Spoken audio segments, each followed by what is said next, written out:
As-Salamu wa rahmatullahi wa barakatuh. I would like to welcome you to the Islamic Society Leading American Muslims, an organization that was established to conduct da'wah, to call people to the true and peaceful message of Islam, and that once they came this way, or if they were born into this faith and they are coming back, that we would embrace them, nurture them, love them, and educate them and empower them.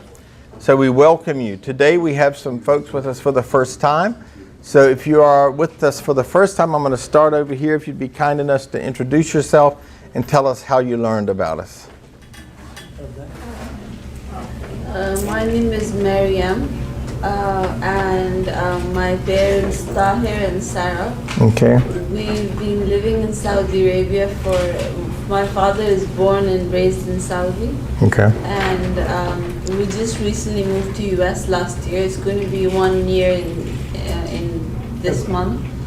And we were introduced about this place by Sister Amani. Oh, okay. And we were really excited since last year, since she told us, but it just took us time to get settled and get things sorted before we could actually come here. We have been really excited to be part of this community. Well, welcome. We hope that this will be the beginning of something new that you'll do every Sunday, inshallah, when we meet. Okay, so would you introduce yourself, please? You have food in your mouth? Okay. That's perfect timing. Yes, you say. I'm Christophe Marquez. Wa alaikum salam. And how did you learn about the class? I'm just here with my mom. You're here with your mom, okay. His mom is Diana. And his mom is Diana, okay. So first day for her. And yes, that's why we were introducing first-time folks. So anyway, welcome, Yusuf, and I hope you'll let your mom know that I welcomed her in her absence. So your name? Christophe. Christophe. Where did I hear Yusuf? Okay, that's me. Christophe, welcome. I would like to ask you all to make dua, to make prayers for Taysir Kiwan, who has stage 4 cancer, and Deborah Bowding's ex-husband, the father of her 2 girls, had an aneurysm and a stroke this week and is in intensive care at the hospital in Rollins, the one that I was in, Ginsburg Towers. So please be praying for them that Allah subhanahu wa ta'ala will give them shafa, insha'Allah. And alhamdulillah ta'ala nahmaduhu wa nasta'inuhu wa nastaghfiruh wa na'udhu billahi min shururi anfusina wa min sayyiati amalina wa may yahdihillahu fala mudilla lahu wa may yudlil fala hadiya lahu وأشهد أن لا إله إلا الله وحده لا شريك له وأشهد أن محمدا عبده رسوله. Indeed, all the praise is due to Allah. We praise Allah. We seek refuge with Allah from the evil in our soul and from our sinful deeds. Those who are guided by Allah subhanahu wa ta'ala, no one can misguide them. Those who are not guided by Allah, there is no guide for them. I bear witness that there is no deity, there is no God worthy of worship except Allah subhanahu wa ta'ala, and that Muhammad sallallahu alayhi wa sallam is his servant and messenger. O you who believe, revere Allah as Allah alone should be revered, and die not except as Muslims. Amma ba'd. To proceed. So we have been studying the subject matter of Tawheed, of the oneness of Allah. And of the greatest values in the Holy Quran are first Tawheed, Tazkiyah, and Imran, the building of a society with faith. So today is sort of the prelude before we get into actual items of polytheism that we will go through one by one, insha'Allah. And so I would like to encourage you to read Surah An-Nisa, particularly from verses 48 to 116, and really contemplate, use tadabbur and tafakkur here, the deep contemplation about the verses that you read, as well as the consequences of those verses. So today's class, we are only going to do the tafsir of 5 of those verses, and it's going to be deep. You're going to be very surprised, I believe, I deem by Allah, at the content of the tafsir of just these 5 verses. So I would encourage you again, it's Surah 4. For those of you who don't know the numbers and the verse, Surah An-Nisa is chapter 4 and verses 48 through 16. It is 68 verses, and today we will cover verses 48 to 52, inshallah, if Allah wills. So without further ado, in Surah 4, starting out with verse 48, verily Allah does not forgive the ascribing of divinity to aught besides Allah, although Allah forgives any lesser sin, anything below that, and to whomever Allah wills. For he or she who ascribes divinity to aught besides God has indeed contrived a most heinous sin. So we know that if you ascribe any kind of partnership or power to anything that is created, that you may find yourself falling into this heinous crime of shirk. So it is the most important thing. And I will remind you that if your tawheed is not correct, if your understanding of monotheism is not correct, your prayers and none of the acts of worship will be perfected. They cannot be perfected if they have any kind of shirk in them. The continuous stress in the Quran on Allah's transcendental oneness and uniqueness aims at freeing humans from all sense of dependence on other influences and powers, thereby elevating him or her spiritually and bringing about the purification alluded to in the next verse. So here, as I said to you, Tawheed is number 1, the most discussed matter in the Quran. Tazkiyah is the next most discussed matter. And here you see it right behind each other. So you hear a verse talking about Tawheed, an ayat, and then you see an ayat talking about purification, being sanctified, being set apart for this work for Allah subhanahu wa ta'ala. So imagine the encumbrance, imagine the burden of having to walk around with a rabbit's foot or a 4-leaf clover. I mean, I remember as a kid searching for 4-leaf clovers because we believed that they would bring you good luck. If we had to spend all of the time with these false deities having power over us, it's actually a burden. Allah subhanahu wa ta'ala is the Allah Almighty, the One. Kul hu Allahu Ahad, the One. Since this objective is vitiated by the sin of shirk, the ascribing of divine qualities to aught besides Allah, the Quran describes it as unforgivable, so long as it is persisted in. Now if we go back in this same chapter, Surah An-Nisa, to verse 17 and 18, we also find 2 interesting verses about the subject matter of Tawheed. So this chapter is just full of information about Tawheed, but you really do need to process it and contemplate about it. So in verse 17, Allah subhanahu wa ta'ala accepts the repentance of those who do evil in ignorance and repent soon afterwards. To them will Allah turn in mercy, for Allah is full of knowledge and wisdom.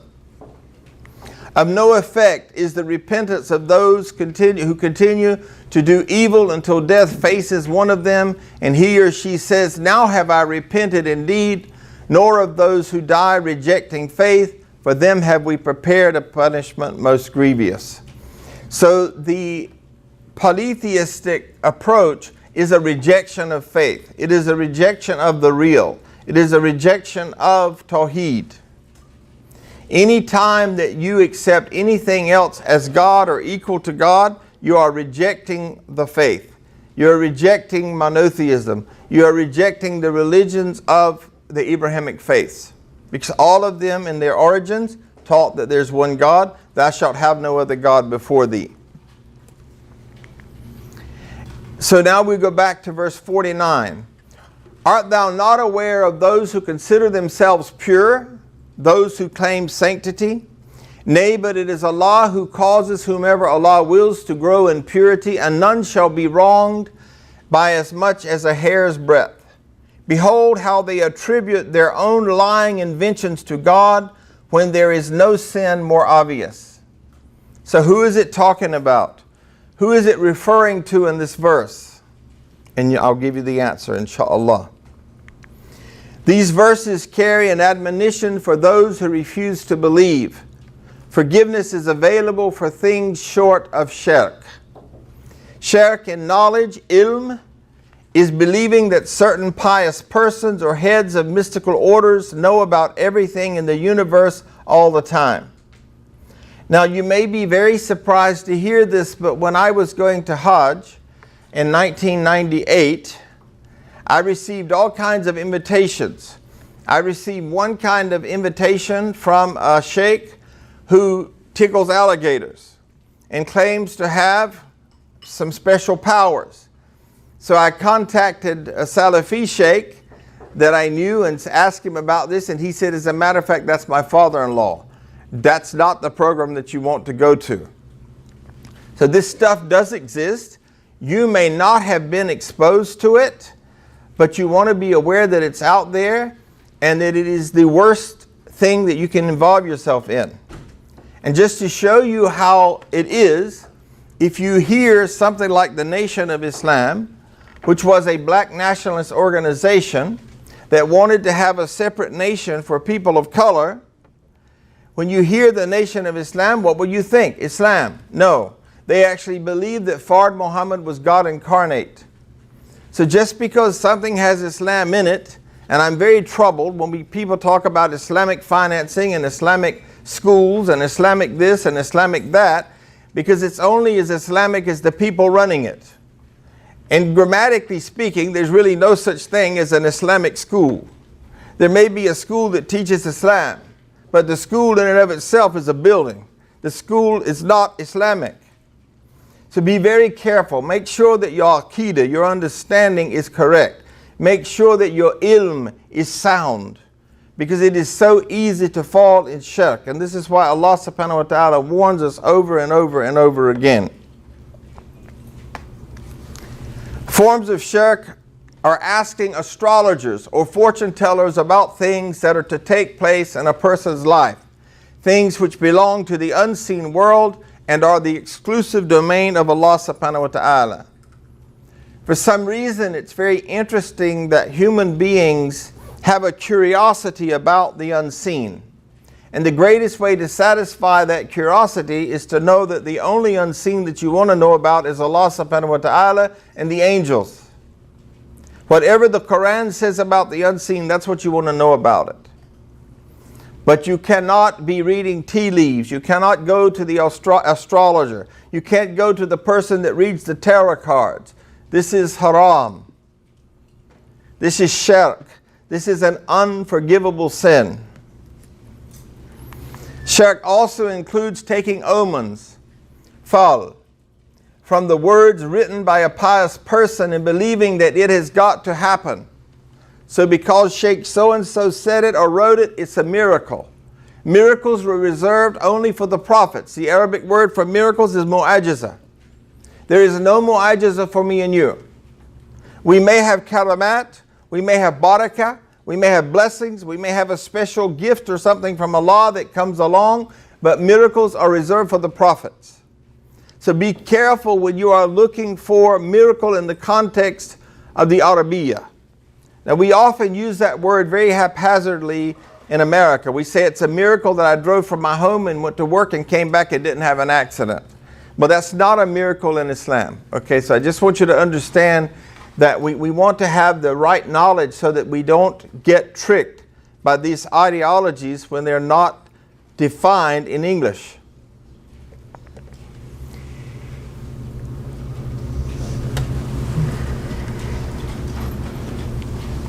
So I'm going to read all of this because I think I didn't finish it right. I went off on a tangent. Or calling someone from a considerable distance and believing that the person has become all aware of the call, or keeping a fast dedicated to someone other than Allah subhanahu wa ta'ala. Sometimes you will hear that I am fasting for somebody. Yes, if someone in your family dies and they have not fasted, you complete the fast on their behalf. But are you fasting for them? No. You're fasting for the sake of Allah, but you're fulfilling a duty that they did not fulfill. See how easy you can fall into error, even in your thinking. Shirk in power is describing to others the powers and rights which are the exclusive domain of Allah subhanahu wa ta'ala, as for example taking someone to have the power and authority to provide gain or inflict loss. So often, sometimes people will say, if this person prays for you, then you will get such and such abundance. So sometimes in the old days, at least, I don't know if this still happens because I don't watch it anymore, but certain television evangelists will say, if you send me $5, then you'll get $100. You send me $10, you'll get $1,000. Nobody has this power. This is why we say, La hawla wa la quwwata illa billah. There is no power or movement except by Allah. There is no human being in this world that has that. If you think they do, you are being deluded. So yes, there are people. The angels, as you know, they come down to the earth. And sometimes the jinns are listening for information. And they give that information to a human. And the human then says it to somebody else. And people say, oh wow, they got special powers. It's not the special power of the human. It means that that human is actually entertaining a jinn. That person is actually listening to jinns. So be very careful. We don't give power to that kind of delusion and illusionary thing. We only give power to Allah. Our trust is in Allah. And this is when you have real tawakkul. Can you have real tawakkul if you believe that there's power in created things? Because then maybe you want to trust in those things. Maybe you want to trust in the lamp that you rub and a genie comes out. What happens if you lose the lamp? You will never lose Allah subhanahu wa ta'ala. But you will lose all of these things that the world is teaching you and enticing you with, then telling you that they have power, but they have no power.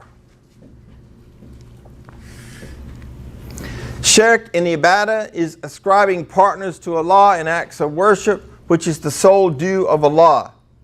Some of the forms it could take is going into sajda, prostration for anyone, or releasing an animal dedicated in the name of somebody. Everything that you do as a Muslim is for the sake of Allah. You may slaughter an animal, for example, in an akikah, but you're doing it for the sake of Allah subhanahu wa ta'ala. You're doing it in obedience to Allah. It's not dedicated to that person. And these are things that are very important for reverts and for those of you who were born into Muslim families that might have been misguided. It's very important to understand how this easily falls into shirk. Shirk in ibadah includes making ceremonious offerings for a person or thing, living or dead, to make a vow, manat or nadhr, and forgive me if my Arabic enunciation is not correct. I would ask those of you who know the correct pronunciations to correct me if I'm wrong. In someone's name, to make tawaf around circumambulations of someone's grave or house, to give preference to someone else's word or custom as against Allah's own command, to make bows before anyone in the manner of a ruku, the bowing, prostration particular to Muslim prayer, to slaughter an animal in the name of someone, to take the affairs of the mortal world as subservient to the effect and influence of stars, as in astrology, to regard some month as ill-omened or wretched. So when you start giving created things this kind of power, you are entering into the realm of the unforgivable. You are entering into the realm of shirk. Another area that people often do not think about is indulgence in self-praise. And you see it in the verse. It says, have you seen those who claim sanctity for themselves? So there are people that walk around and they brag about how pure they are. How that they are so elevated, and there are sheikhs that do this, that actually say they have elevated themselves to the point they no longer have to pray 5 prayers a day. Yes. There are sheikhs that tout that they are so purified, and Amani's just nudged because she knows one of them. So this is dangerous, folks. This means that a person thinks they have so much power that they no longer have to pray. Astaghfirullah. The Jews claim sanctity for themselves as the chosen people.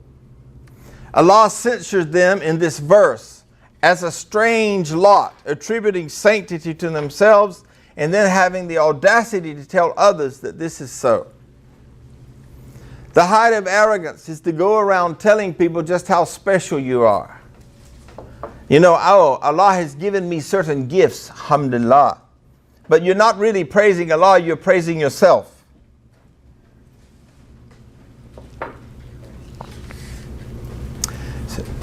There is, interestingly enough, even in Christianity, we find this. So we find in certain denominations of Christianity that there are 3 steps of grace. You get saved. I didn't know you were lost in the first place, but that's what they call it. You get saved. And then you get sanctified. And some kind of special blessing comes on that nobody can see. Nobody else can measure it. There's no empirical data on how it gets there, but you suddenly claim that you have it. I'm a little bit better than the rest of you believers because I now have the gift of sanctification. And then after a while, you could have another experience, and now you have the Holy Ghost. And now you're very powerful. So we even find this has entered into Christendom as well. It is not permissible for one to claim and broadcast his or her sanctity or that of others. This is forbidden on 3 counts. And before I cover the counts, there are hadith, a number of ahadith, that address the cutting of the jugular vein. And now, I want to make something clear. The Messenger of Allah, this is the Sunnah, in very many ahadith, in many hadith, praise the Sahaba. It is not haram to praise somebody, but it is haram to brag about somebody when you are buttering them up. And that way you choke them out. You cut their jugular vein because you are appealing to their ego, to their nafs. The cause of self-praise is mostly pride and arrogance. So in reality, what is forbidden is pride and arrogance. And I've heard many scholars say to me over the years that the definition of arrogance in Islam is the refusal to believe truth. So arrogance is, I come to you and I say, my beloved brother, you've given me permission to share things in your life that I see that are not in line with the Quran and the Sunnah.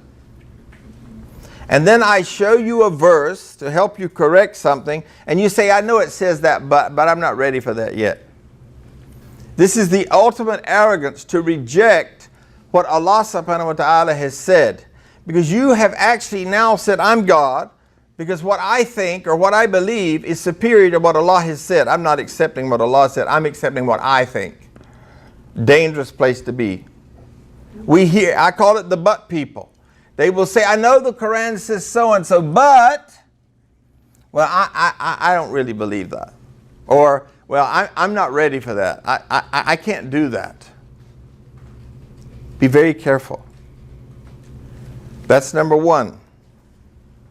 Number 2, as to the end of humans, only Allah knows if it will come in a state of taqwa and tahara. Tahara means cleanliness. As a matter of fact, I haven't talked to Albert, but I had requested Albert to teach a class, and I was hoping he would teach it on tahara. Angel, what did I say? Albert. Thank you very much. I'm thinking about Albert. All right, so I was hoping that Angel would teach it on tahara, but I think he's going to do something that others had requested, and that's fine with me. It's the first thing that we actually teach children about in Islam. We teach them about personal hygiene, tahara, and then we begin to teach them about the tahara of the heart, the cleanliness of the heart. So let me read it again. As to the end of humans, only Allah knows if it will come in a state of taqwa, fearing Allah, respecting Allah, and tahara, cleanliness or sanctity. That is, in a state when one is still God-fearing spiritually and free of major and minor impurities. So remember, we talked about minor and major shirk, and I would encourage you to go back and review that and to really understand that there are major and minor shirks, but it's still shirk. So whether it's minor shirk or major shirk, it's unforgivable. It's an abominable sin. Therefore, claiming sanctity for oneself is contrary to being God-fearing. As such, Sayyidah Zainab, daughter of I.S.L.A.M, narrates that the Holy Prophet ﷺ asked her, "What is your name?" Since at the time her name was Bara, which means pure from sins, so that was what she told him. He then said, "Do not claim sanctity for yourself. That is, do not claim purity and freedom from sins, because it is Allah alone who knows best as to whom among you is of the righteous." He then named her Zainab instead of Bara. So here was a new piece of knowledge for me. For years I've been telling people it is not from the Sunnah to change your name unless your name was a deity like Zeus or Ares or something like that. Here is an exception, something I just learned. So if your name even means that you are sanctified, that you are better than somebody else, more pure than somebody else, that's not a healthy name to have Islamically. So we're all learning, inshallah. The third account, the third reason for this prohibition is that such a claim gives people the false idea that the person making that claim is nearer to Allah because he or she is free of all faults. Although this is a lie, for no mortal man or woman is free of one or the other shortcomings. So we have to be very careful. And even in Christianity, it teaches that we should not think so highly of ourselves. It actually refers to us as filthy rags. Yes. So that you don't get too proud of yourself. That you don't get too cocky about the nafs, about you and your ego. The thing that will drag you down quicker than anything. So let's look at verse 51, inshallah. Art thou not aware of those who, having been granted their share of the divine writ, they now believe in sorcery and evil baseless mysteries and in the powers of evil, and maintain that those who are bent on denying the truth are more surely guided than those who have attained to faith. It is they whom God has rejected cursed, and he or she whom God rejects shall find none to succor him or her. So what happens is you get these people that think so highly of themselves spiritually. They have evolved spiritually. They are better than you, and therefore they can take power over you. This is their whole propagation. And now what do they do? And you can look at it throughout history. Their emblems, their satanic evil emblems appear on their very buildings. The symbols and signs appear on the ceilings of many of the basilicas, of many of the, what's the other word for a Catholic church? Basilica? Cathedral, thank you, that's the word I was looking for. You will see these symbols of snakes. You will see God as an old white man with a white beard. How nationalistic is that? How arrogant is that? To think that God or that Jesus was white. Talk about white privilege. That's taking it to another whole degree. Jesus probably looked more like the Palestinians than any white man you've ever seen, just based on his origin, where he's from. Now, when we talk about the curse of God, I want you to understand that the topic today, the title of today's lecture is Fear of Polytheism. So I hope that I'm scaring you spiritually. I'm giving you verses and reflections that will make you afraid to enter into polytheism.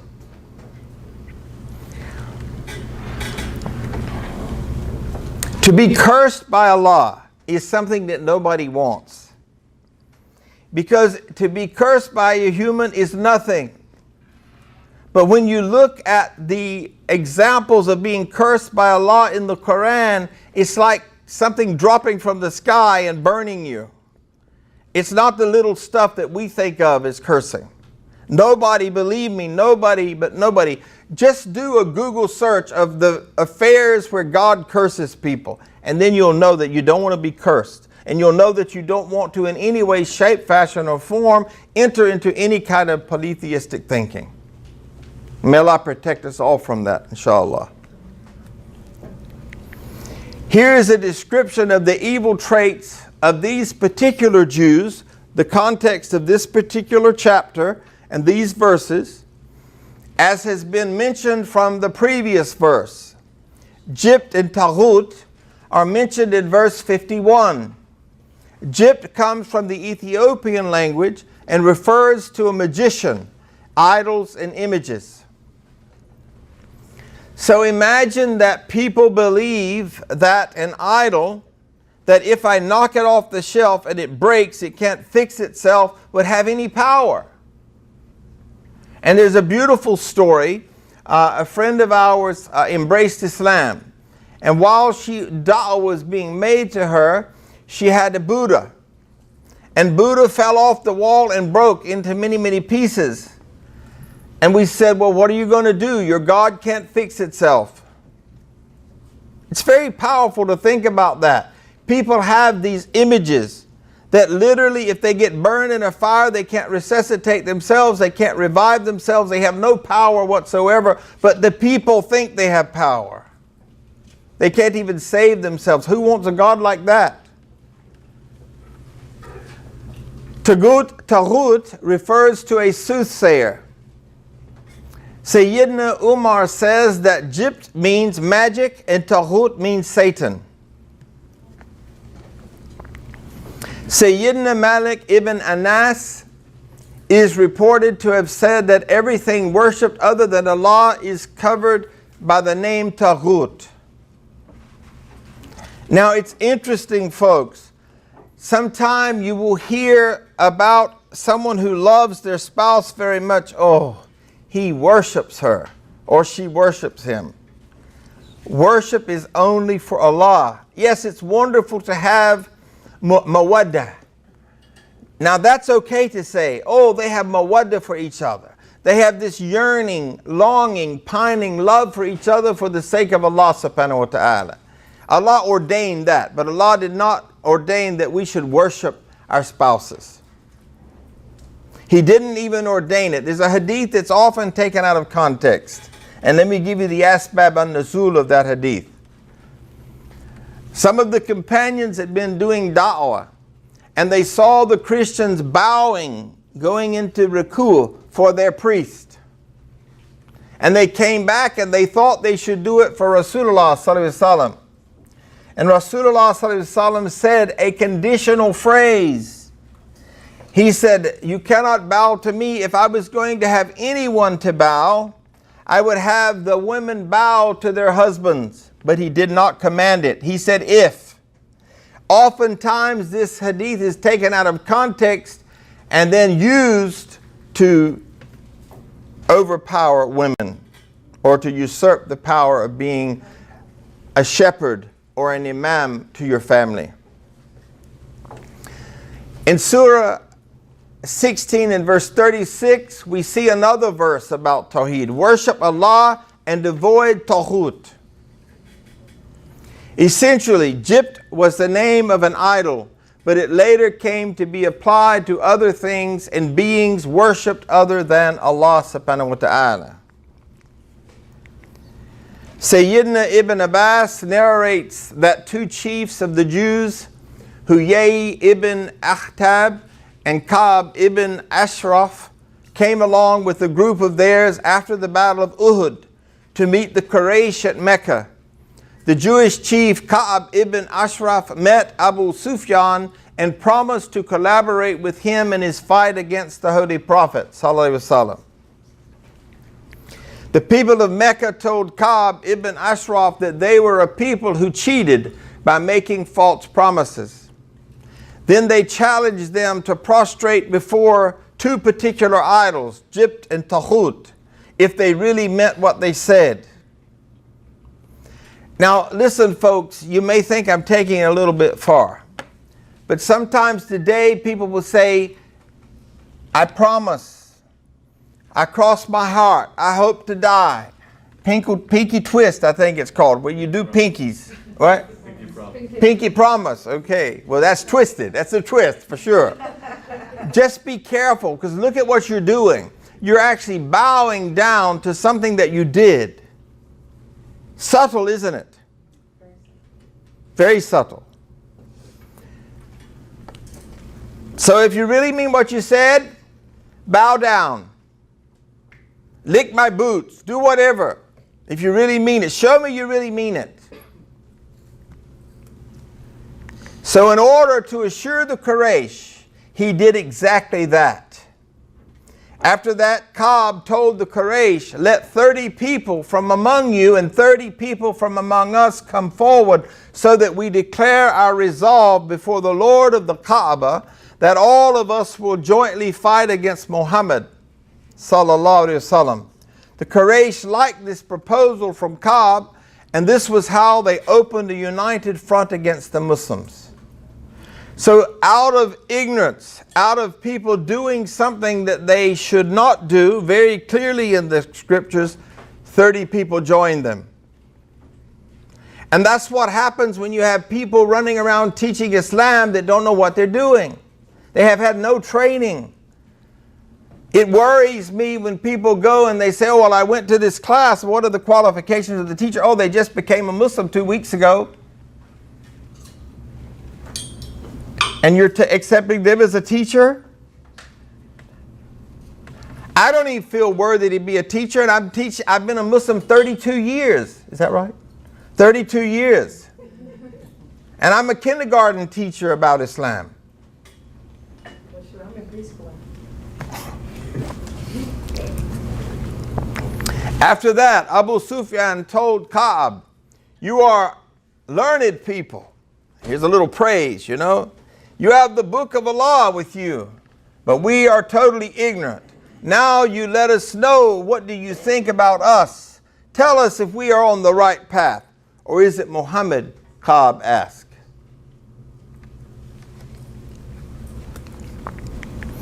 What is your religion? Abu Sufyan said. We slaughter our camels for the Hajj. We offer their milk to pilgrims and entertain guests. We maintain good relations with our kin. We make tawaf of the house of Allah and perform umrah.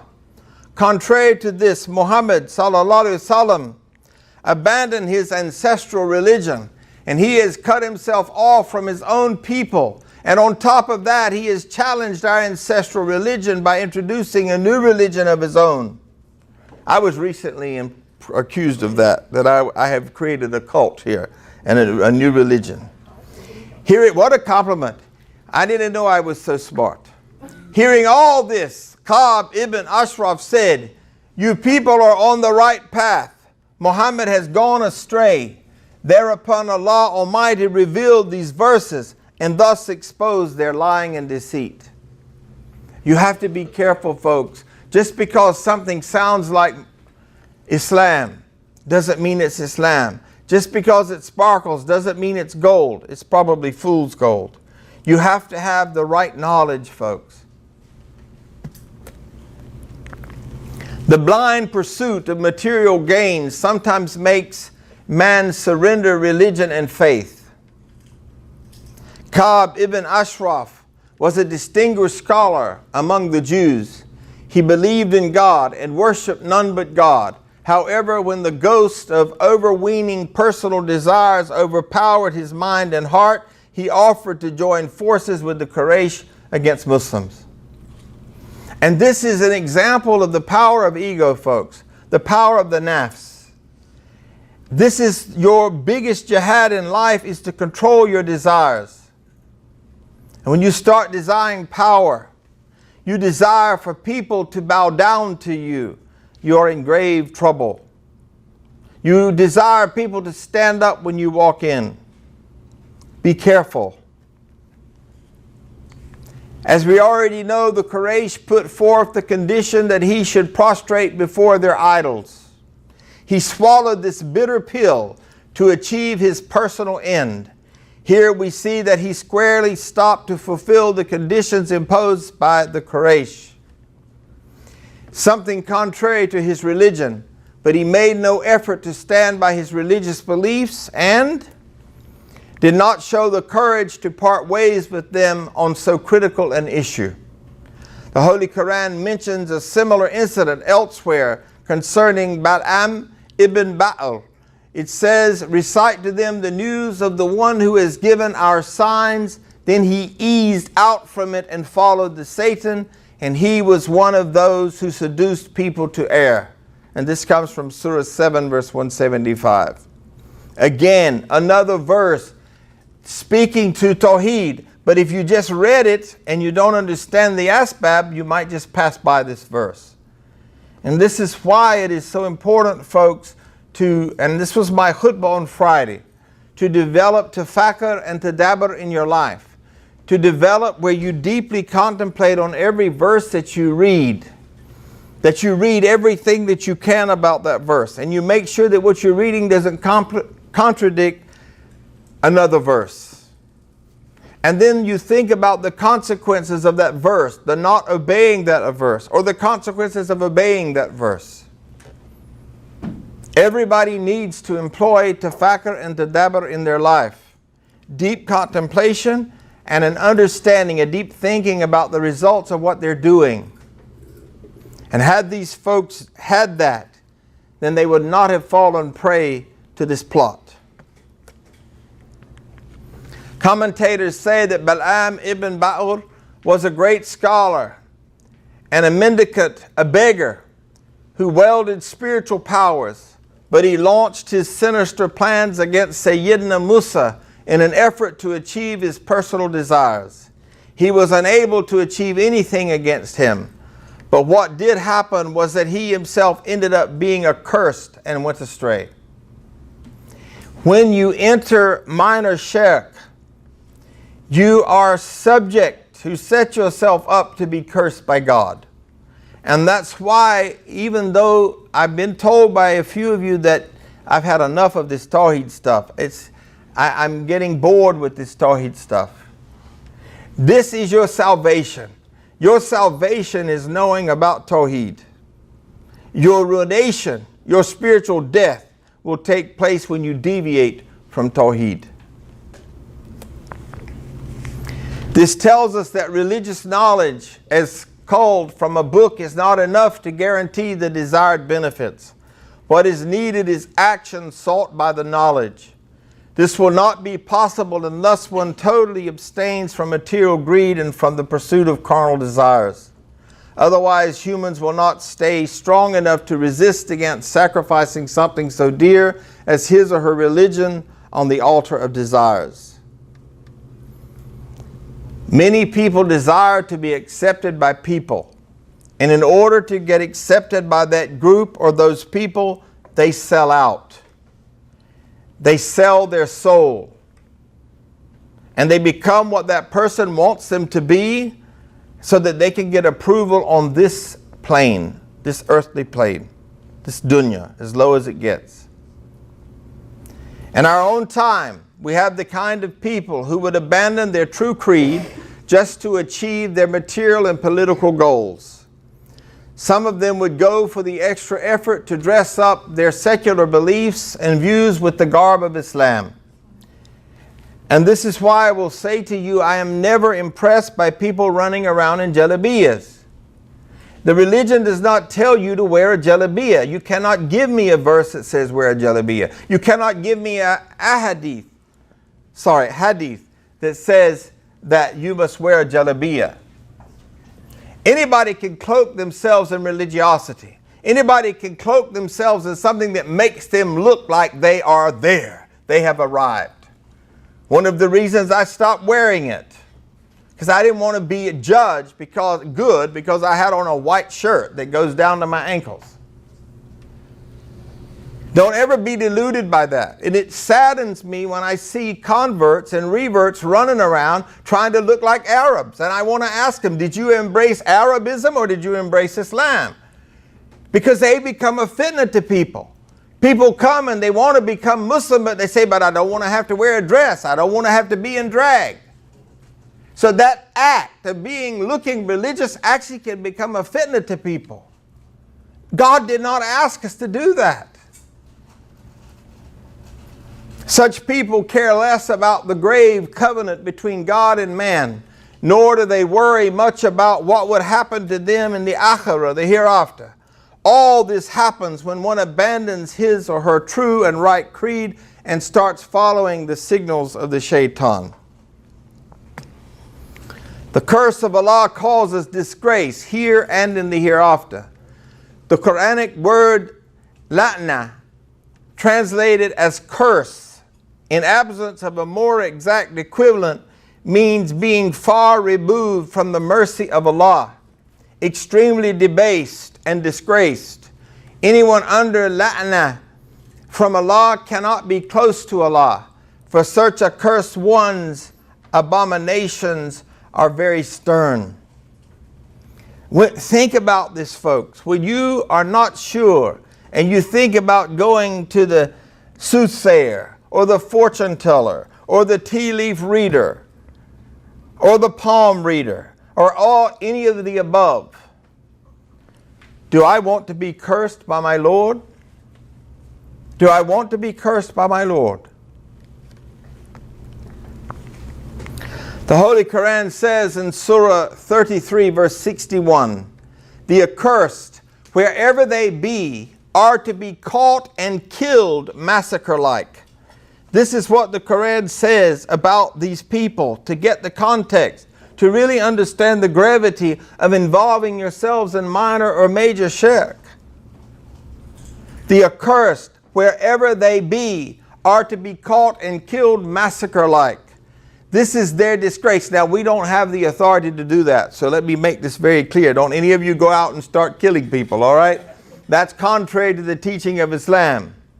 Allah is making a point here, but not commanding us to do it. So please, don't anybody misunderstand me today. That's not the religion of peace, if you go and start murdering people. This is their disgrace in the present life. The disgrace in the hereafter will be far too grim to contemplate. Who deserves the la'na, curse of Allah? The words of the Holy Quran in verse 52 state that anyone under the curse of Allah has no helper to help him or her in that predicament. The point to ponder is, who are these people who become deserving of this la'na, curse from Allah subhanahu wa ta'ala? According to the hadith, the Holy Prophet has cursed the giver of interest. Now I'm going to say something that's going to shock some of you folks. Interest is 70 times worse than adultery. And people will come to me that have committed adultery. And to comfort them for a moment in time, I will often say, well, let me ask you something. Is your house paid for? Well, no, Sheikh. The 10 houses I own, none of them are paid for. And I'll say, well, the comforting news is that that sin is 70 times worse than the one you've just done. So get your house paid for. Get your house paid for. Get it paid off. Clean up your act and repent for the adultery. And just don't do it again. And some people are like, oh, you're so easy on those guys or those women. No, I'm just telling it like it is. Look at the hadith. The Holy Prophet has cursed the giver of interest, the receiver and the consumer of interest, and its writer and the one who bears witness to it, with the whole lot of them, all of them equally involved in the sin. And this is from Sahih Muslim. Now, by the way, I want to make sure that everybody doesn't run out and go foreclose on your house and all this kind of stuff. The scholars in America have said that it is a necessity to own a home, that it is a blessing. Buy a home in your means and pay it off as soon as possible. That's recommended. We are not an Islamic state. So whilst I'm teaching something that is very important to know, I don't want you to become extremists on me. But I do want to make the points that need to be made. I want you to fear entering into Polytheism. I want you to be afraid of that. And Allah is warning you. The messenger of Allah is warning you. Another hadith said, cursed is he who does what the people of Lut used to do. So So these are the promiscuous people in the world. Allah subhanahu wa ta'ala sends His curse on the thief who would not stop from stealing even very small things like eggs and ropes, and in retribution to which his hand is cut off. In another hadith, Allah sends His curse on liquor, its consumer and its server, its seller and purchaser, its squeezers, its handlers, transporters, and orderers, and all of them. So here you see the benefit. And I just want to stop 1 minute to say, please give generously to your local organizations. Organizations come into this town, they do a class, people pay money for that class, but they don't support the local teachers. So I'm just going to ask you as lovingly as I can, please support those people who offer consistent lessons of value for you, lessons that will save you from the hellfire. Because oftentimes people come and they wipe out all of the local classes for a weekend. And you should pray for your local teachers. And you should support your local teachers. Alhamdulillah. Bismillah. In verse 53, have they perchance a share in God's dominion? An illusion that they occupy a privileged position. But if they had, lo, they would not give to other people as much as would fill the groove of a date stone. Do they perchance envy other people for what God has granted them out of Allah's bounty? But then we did grant revelation and wisdom unto the house of Ibrahim, and we did not bestow on them a mighty dominion. Verse 55. And among them are such as truly believe in Him, and among them are such as have turned away from Him, and nothing could be as burning as the fire of hell. So these verses admonish those particular Jews who are the reason of this, the asbab an-nusul of this particular revelation, these particular ayahs. So I ask Allah subhanahu wa ta'ala to open the eyes of our heart, the ears of our heart, that Allah subhanahu wa ta'ala will give us the strength and the courage to rid ourselves from any kind of shirk and to protect ourselves from being deluded by others who would tell us that something is not shirk when it is. Those who would ask us to bow down to them. And you may be surprised one day because someone that you may respect as an Islamic teacher may tell you, when I walk in, stand up and clear the path. And this is happening, folks.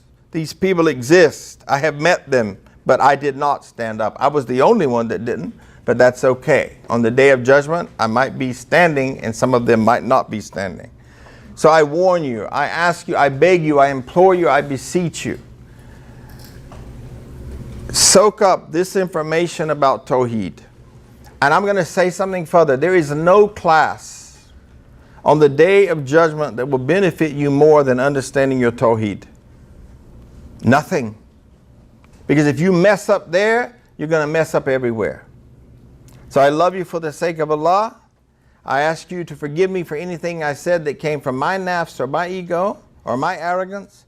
And I ask you to pray for me that Allah subhanahu wa ta'ala will allow me to be an instrument of peace and an instrument that broadcasts healthy learning for Muslims, inshaAllah. Assalamu alaikum wa rahmatullah wa barakatuh.